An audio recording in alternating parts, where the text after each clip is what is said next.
Did you ever walk through an airport before and see that the guy that's about to fly your plane looks like he's about to command a battleship or something? Like, why is he wearing a Navy uniform? A dark, double-breasted uniform with gold buttons, gold rings up the sleeves, and a big captain's hat? Does he think he's about to command the Missouri, or is he trying to fly a plane? I've really been wondering for a long time now, why do airlines wear Navy uniforms and not like Air Force uniforms or like suits or something else, like some other kind of professional-looking attire? Why Navy? Like, Navy is on the water, Air Force is in the air. It doesn't make any sense, right?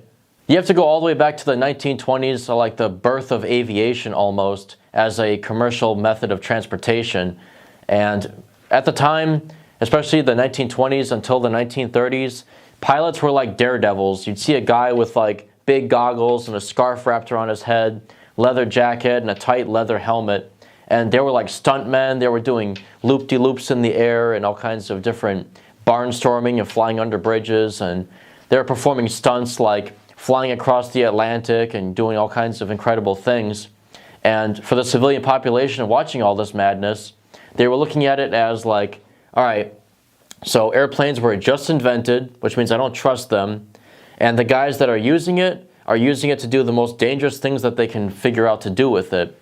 Stunts and all kinds of stuff, and sometimes there were accidents and disasters, and it was just seen as this really unprofessional, daredevil activity for the civilian population.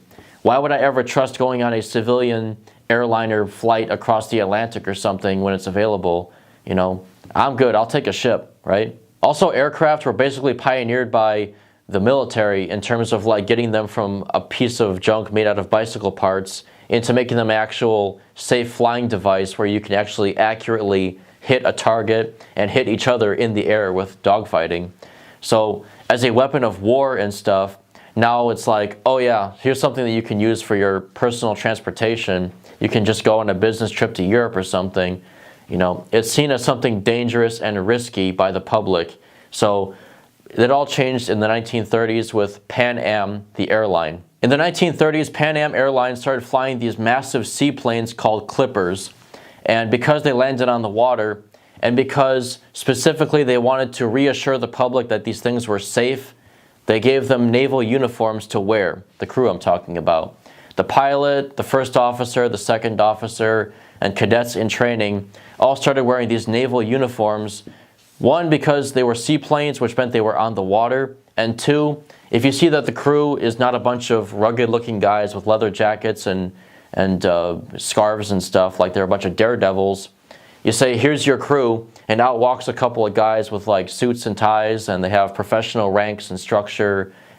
That's going to be a huge difference for calming down the public, saying, hey, this plane is safe, it's piloted by professionals, and the airline is professional, and that's going to take care of you. Instead of being like a daredevil, you're a professional sea captain, except with wings, literally. A plane, and you also have wings on your uniform, which show like a little bit more of a military element in addition to the ranks. It shows like, hey, this is a certified pilot and not just a guy that, you know, knows what he's doing from experience. Pan Am realized that if you dress up a pilot like a naval officer, the public trusts them more, which means they trust the airline, they're going to come back, they're going to keep giving the company money. So next thing you know, just like with any good business idea, every airline in the world copied it to this day. It might be different from airline to airline, but generally speaking, for the ranks, it's 4 stripes for the captain, 3 stripes is the first officer or second in command, 2 stripes is the second officer, who's the third in command, and then 1 stripe is probably like a cadet. And then for the U.S. Navy, it's not the same. 4 stripes is a captain, commander, lieutenant, ensign. There is a difference because for the airlines, they're titles, and for the Navy, they're ranks, but that's basically what they mean. Now, as I mentioned earlier, these airline pilots have the little wings insignia on their uniform, which kind of adds to the militarization of the uniform, and it shows the expertise of the pilot. So for both of them, if you are a naval aviator in the Navy, you pass flight school, you're certified, you are an expert of the machine, you get your wings. Same thing with an airline pilot. They associated that expertise with both of them, and that really helped a lot with, you know, saving the image of airlines. It also helps the pilot a lot because if you're going to work, if you put on like jeans and a t-shirt, you don't feel very professional, and you're going to have like less care than if you go into your closet and you say, I'm getting ready for work, and you take out a white shirt, a black tie, and a uniform with rank on it. You put a cover on that has a rank on it. Like, that really helps you also. It shows the responsibility you have.